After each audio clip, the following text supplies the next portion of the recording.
Hello lovelies, and welcome to today's video. My name's Alya and I'm really glad you popped by. Today is really special because we are going to be talking all about volume. So I've noticed that lately the trend has been to go a little higher or a little wider, and I'm here for it. I love it. I think it adds just another dimension, another look, and it's definitely a thing, right? It's definitely something that you can play with and enjoy and do something else, another element to your whole look. Today I'm going to be talking about how to create volume when you don't necessarily have beautiful curly hair underneath. Like my hair is very fine, it's very wavy, and when it's out and things like that, it's fine. But when you put in a bun, there's like nothing there. Okay, so sometimes you need a shaper or a little bit of a headband to help you along. And my favorite is this scrunchie. So basically go straight on top of whatever you've got going on, and it creates all the volume in the world. So that's usually how we do it. That's usually how, you have your volume created. But there are other ways, and today we'll be talking about them. So I hope you stick around and find out all about volumizing your tichel. I'm going to try and set a little bit further back today because I want you to be able to see everything that's going on. So the way that you can definitely create more height is by using a material that's a little bit denser. That's the obvious one, but it's not just about having a pashmina, or in this case such a soft cottony material. It's also about how you put it together. So for this one I've got my hair high up, but as you can see what I was talking about before, there's not much there, and considering my hair goes all the way down beyond my waist, that's saying something, right? So it's not short, it's just thin. So what I've done is I've done my classic bringing it up here and crossing it over. But that's the only thing I've done that's basic. After that, what I've done is I've brought it around the bun, but it doesn't really matter, just bring it around itself and then tucked it away right up the front. And as I've tucked it away, I've already lifted the look one bit. And then coming around the other side, so normally you would sort of want to be nice and flat and kind of not really adding anything. Here I'm actually opening it up a little, and then I'm going to tuck it away again over the top, creating more of a wall situation here. And there you are, you've got that look again. So it's got that sort of height every step you go, and you've got the walls or the sides standing up rather than being flattened down to create the whole shape and the whole vibe. And the height obviously comes with that too. The next trick I've done over the years is to take a really large beautiful scarf like this and actually keep it open, whereas normally you would fold it over. Make sure that it's nice and even because it just makes it easier to work with. Bringing it just nice and tight around the base of the head. Remember in a previous video I spoke about how it just needs to saddle your head like a little hammock. So you've got to get that kind of tightness of it where your head could just easily hang into the fabric and be nice and hugged. So as you can see already, because I'm using such a large scarf, you've got a lot of volume that could potentially be utilized. So the first thing I've done is just created that twist. Throw it over. This is the hard part because you lose your cradle when you're doing the throw. So challenge now is to find it again. So you've got to find the edges that create this bit, and then of course we've got this one here. This is definitely easier with a non-slip headband, but it's not 100% necessary. So then you gather your sides as you want them to sit, and then bring them nice and tight around the side again, and then we're twisting one more time, and then this time you should have sort of two bits remaining. And how long they are and all that, that's very controllable at this stage still, because you've just twisted, you haven't actually tied anything. So, okay.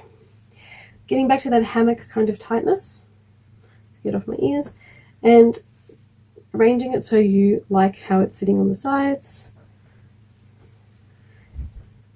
And then there's a few things you can do at this stage. I'm going to go ahead and give it a bit of a plait kind of situation. It's one option. You do lose volume this way, but it can be very pretty. And then, again, making sure you like how it sits, bringing it around itself and creating a crown that way. Tucking away. So getting a bit of volume and height that way. That's one option. Or the other thing is when you go down to this part here, there is still more volume to go. So you can actually figure out a way to fold it in such a way that's nice and neat. Find the edge again, bring it up. I'm just arranging it all so that I have the right side showing, and look at that, it's so pretty. Get all these beautiful colors with the scarf and a lot of amazing, beautiful volume. I'm actually going to keep twisting this one and bring it around. Then you have a nice place to tuck things away. Okay, beautiful. So pretty and so voluminous as well. So I'm still getting sort of almost a whole hand of height above this, and it's just such a lovely colorful scarf. There's a million ways you can fold this, but the fact that I haven't folded it down to begin with, I used the whole length of fabric to create this look, gives me a little bit more to play with. As soon as you start folding things in half or in thirds or in quarters, at the beginning you do actually decrease the overall size of the scarf. You might make it thicker, sure, but you're not going to give it as much play. So it's just one of the options. You can be so creative with this, which is what makes it so exciting, because you'll never get the same thing twice with this one, and it's just got these beautiful moments showing, and any fabric will do that because it's just so twisted and so turned, and you know, we had to twist it the first time, then the second time, then the third time, and every time you're rearranging the fabric and creating beautiful new patterns. If you did, however, feel like keeping things a little bit more simple, you still have a lot of fabric obviously, but this time I folded it in half. What you could do is just get another scarf. This is a nice silky one, which helps in my case because I'm going to use my hair. But if you don't have any hair and you don't have any shapewear like this or this to put underneath, or any hair to tie it onto, you can grab a cotton scarf or a rayon scarf, and they don't tend to move as much. And the idea is to create a donut. And just plonk it, top of your head, back of your head, wherever you want your volume. You're pretty much creating one of these. So it's a very, very cool and inexpensive way to do that. You can do that with socks, you can do that with anything you have standing by. I'm going to use this underneath because I just love how it feels on my hair. It doesn't feel like it's going to tug or pull. So if you've got a little bun going on, a nice little silky addition to your bun can be very comfortable. As you can see already, it makes a huge difference to the height. So I'm going to bring down this colorful bit here to the front and then bring that back. And again, I'm just doing a twist. I'm trying not to lose any volume to knotting. I don't really want to create giant knots at the bottom or at the top, wherever I'm tying them. I want to save as much as I can. So just let it gather nicely. Oops, it's a lot of fabric. And then do the same sort of idea as I did in the first tickle and bring it around, tucking it away. The only difference is this time you're not going to be able to really create too much of a wall as such, because this is a very nice cotton fabric. It's a bit thinner, a bit finer, so it's not going to stand up like that, but you can still create a bit of height by laying it out.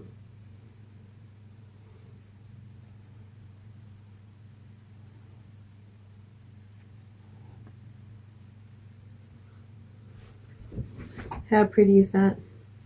Very you know, Egyptian empress type thing going on here. Very, very cute. And again, loving the colors. This is such a nice tickle to wear with, say, a summer dress, so perhaps like a black and white summer frock. Really, really pretty. I'm going to show you what I've done underneath.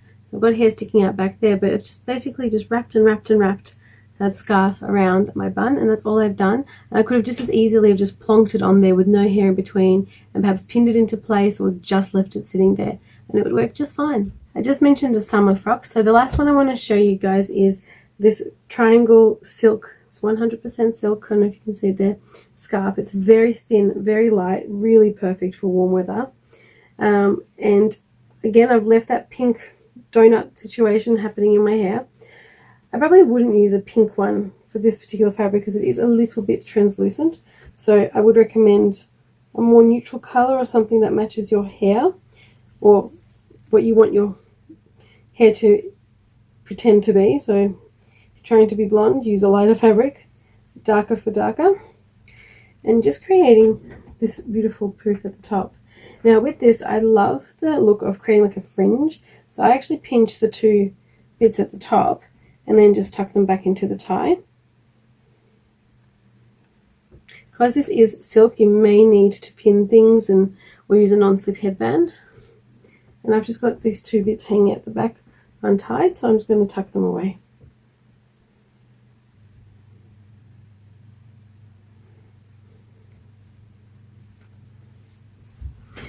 And there you go. What a really pretty, again, perfect for summer or warmer weather, but also really, really nice for just going out, if you're allowed to do that wherever you are at the moment. Melbourne has just been let free, which is really amazing. But yeah, love the way the fabric moves, and the fact that we use a fabric shaper and use something like this for sure. It gives you that same kind of textural finish, or using a scarf underneath, it gives you that perception that it's actually quite a natural thing.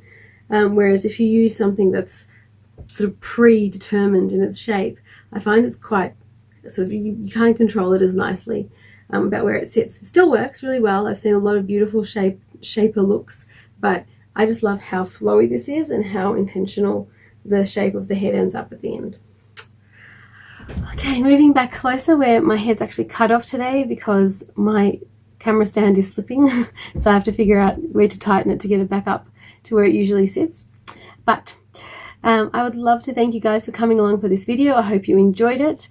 I most certainly love putting together the concepts for these Tichel tutorials. It's so much fun playing with all the scarves before I present them to you, and even putting it all together and, you know, being able to re-achieve pre-planned looks. It's just, I feel very accomplished when I get to, you know, sort of pull it off again like I planned. So I hope you enjoyed today's tutorial. I hope you too try a voluminous look using a hair tie, or if you wanted to buy a shaper, I would highly recommend eBay if you are looking for something economic. If you want something that's going to last a lifetime, look at Rapunzel. It's an American company and they're amazing. But this sort of stuff is very readily available on eBay. It does tend to not last. Like, I mean, this is a few years old, but you know, the bits are coming off, and you know, so you can spend less at the beginning or just spend it once. Like anything in life, you get what you pay for, I guess. But these things do work. But I do tend to use, especially if it's going to be a warmer day, I don't tend to go for these velour things or velvety things. If you can see this material, it's kind of hair-like, which is great, but it is very warm in a sense. So you can definitely use a cotton shaper if that's more sort of comfortable for you in terms of weather, in terms of heat. I prefer the silk on silk because it's just very, very light. You can also use linens, cottons, rayons, all those type of fabrics really, really work well for breathability and keeping your head cool. And that's what you want. The other thing I would say is try and use either light colors or dyed fabrics rather than printed fabrics, because then they do let a bit more air circulate, and of course your head does get really, really warm as it's supposed to be releasing heat. So yeah.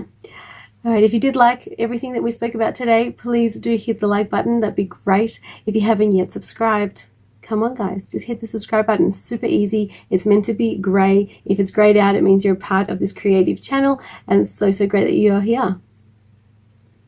For more stuff and really fun things with reels and, you know, all the good things that are Instagram, head over to my page there and check out all the fun things. My kids are up on, my beautiful puppy is there, who's 10 years old. Definitely more up on Instagram than what there is on here, and a little bit about my professional life and all the things I do, so definitely check it out. Wherever you are around the world, lovelies, I hope you're having a wonderful time. I hope it's safe and you're happy and you're healthy, and I'll see you on the next one. Bye!